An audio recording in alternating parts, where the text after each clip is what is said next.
If you clicked on this video, it's highly likely that you might feel overwhelmed by clutter at some point in your life, and you are not alone. Today we're going to be talking all about those clutter hotspots in your home that seem to just attract things. They just grow and multiply without you doing anything, and what you can do about it. We're going to talk about doing a clutter audit, getting rid of some of that visual clutter to help you feel more calm and settled. Once you identify those clutter hotspots, you can start to get more organized, and I'm going to show you how.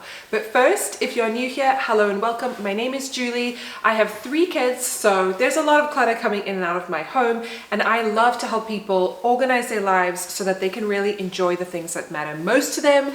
If you need help with clutter, or you're just interested in how to better streamline and organize your home, make sure you subscribe, give this video a big thumbs up so I know to make more videos like this, and leave in a comment down below what you are struggling with regards to clutter in your life. And let's jump into the video. Let's talk about the clutter hotspot. What is a clutter hotspot? Likely this is an area in your home that just seems to multiply in clutter and disorganization.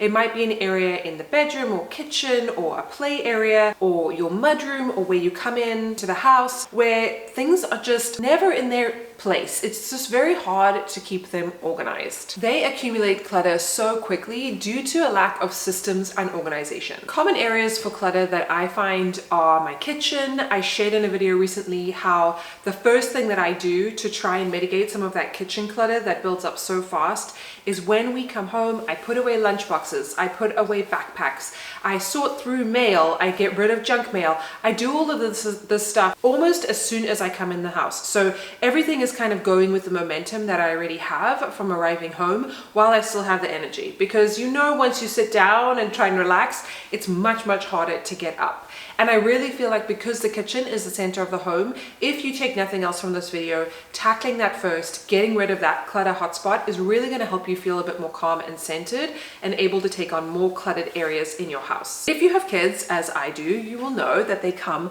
with a lot of stuff. And if you don't have systems in place like storage solutions or just a streamlined way of doing things, it builds up super quickly. Plus, they are probably not going to have your level of clutter-free aesthetic, and they don't seem to mind as much, or they're not able to put things back in the way that you might want them to be. So it's especially important for kids areas like playrooms, bedrooms, toy areas, wherever your children hang out, that you have simple systems in place for them. You don't have an overcluttered space, so that they can easily access things and put them back without causing more mess. I recently shared a video about how I went through my kids' art supplies, and then another video about how I sorted out their games and puzzles, and it's really helped to streamline how they play with things. It's helped them to see what we have, and not less of that I'm bored, we have nothing to do kind of feeling, because they can actually see what's happening in the cabinets and see what we own, and feel like they can actually take ownership of playing and return things without cluttering everything. I also regularly go through art supplies like markers or paints or chalk and see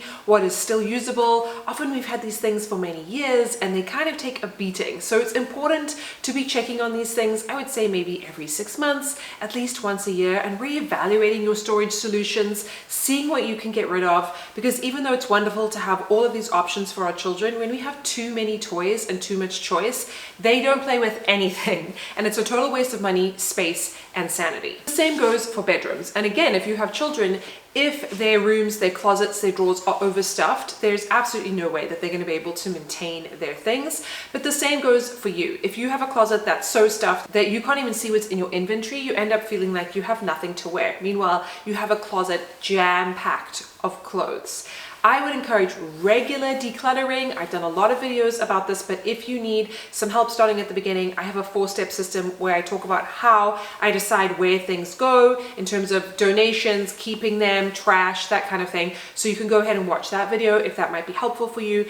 But really, it all comes down to regular maintenance, regular reassessment, not being afraid of clutter, but also not letting it build up. When it comes to a home office or a study area, I don't know about you, but if my desk is messy and cluttered, I'm not getting anything done. I'm not feeling very productive. So keeping tabs on that, again, just going through, getting rid of paper clutter, things that you don't need anymore. Maybe something has now passed its due date and it's irrelevant and you can shred it or get rid of it. Going through old electronics that you may have on your desk, this is really important. Getting rid of any junk or cans or drinks or anything like that. That goes without saying, but keeping up this level will help with your productivity. And then the living areas of your home, whether that's a lounge or a living room or a den or something, where you can make use of clever storage, maybe hidden storage, poofs or coffee tables that have storage inside of them.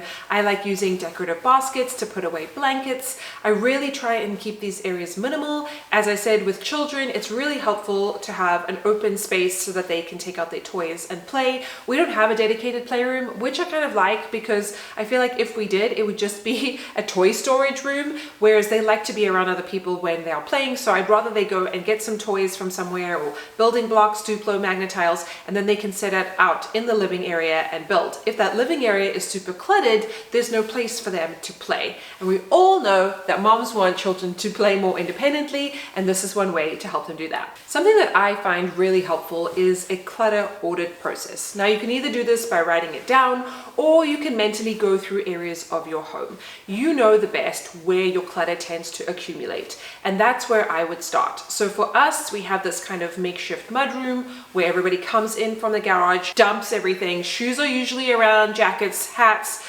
sporting equipment. I know that this is a clutter magnet area, so I like to go and check on that and clear it up before it all starts all over again. I know that that is an area that I need to audit for clutter. The same with the kitchen island. That's just going to be a natural place where people are going to dump everything. And so keeping that clear really helps me feel a little bit more calm and in control. Same with bedrooms or doors going outside where shoes accumulate. You just want to make sure that you're going through that auditing clutter list, because that's going to help you feel so much more ahead of the clutter in your house. Another key part of this is prioritizing. I know as a busy mom, you do not have a lot of free time, and maybe the last thing you feel like doing is decluttering your home or organizing. So really prioritizing which areas in your house are going to give you the best bang for your buck, so to speak. So for me, as I said, mudroom, kitchen counter, those are going to be really important rooms where I feel like, or spaces where I feel like if those are clear, my house is pretty much put together. You don't have that feeling of like, I feel like everything's such a mess. If someone came over right now, I would be embarrassed. That's how I would ask myself the question of, where should I start first? It's so much less overwhelming when you just start with one piece of the puzzle versus thinking you have to now declutter the whole home in one go, which is absolutely not sustainable, and you do not have to do that. It seems kind of trivial that maybe clutter could cause us so much psychological and emotional stress, but it does. Research shows that when our environment is super cluttered, super messy and disorganized, we feel very frazzled. It's like internally we're feeling overwhelmed as moms, and our environment is reflecting that. And as I said in many a video, we cannot control a lot of what happens in our life. We can't really control our children's behavior or anybody else's behavior, but we can take steps forward to control our environment so that we feel a little bit more prepared when life throws things at us. I just know that when I have a cluttered part of my home, it causes me a lot of stress that I could otherwise avoid. And when I go through and tackle that clutter and get rid of it and put everything back in its place, I feel so much better, even if the rest of the world is in chaos around me. So let's review some tips for maintaining a tidy space. For me, I always prioritize our kitchen. As soon as we come in from school or after school activities, I'm putting away lunchboxes, backpacks, water bottles. I get my kids to help me. I get them to put away their shoes. And yes, it's exhausting always telling them what to do every time and asking them to help me. But I have seen as they're getting older that eventually they will start to do this with less and less queuing. I could say something like, all right, we came home, what do we need to do? And they will go and empty their water bottle, put their lunchbox in the sink, put away their backpacks, and they start to do this because you kind of train them and they start to realize what is acceptable in a house and what is status quo. We are always working to be inbox zero for the kitchen counter, and it definitely makes a big difference because this kitchen counter is seeing a lot of activity. We need to then get ready for dinner, we need to get ready for all the meals, we might need to do homework, and so we need to have a clean and tidy space most of the time. If you've watched any of my videos, you know that I'm a fan of the bin and the basket and the hook and that kind of thing when it comes to smart storage solutions. At the end of the day, having less stuff, less inventory is always going to be easier to maintain, but we still do need things in our lives, and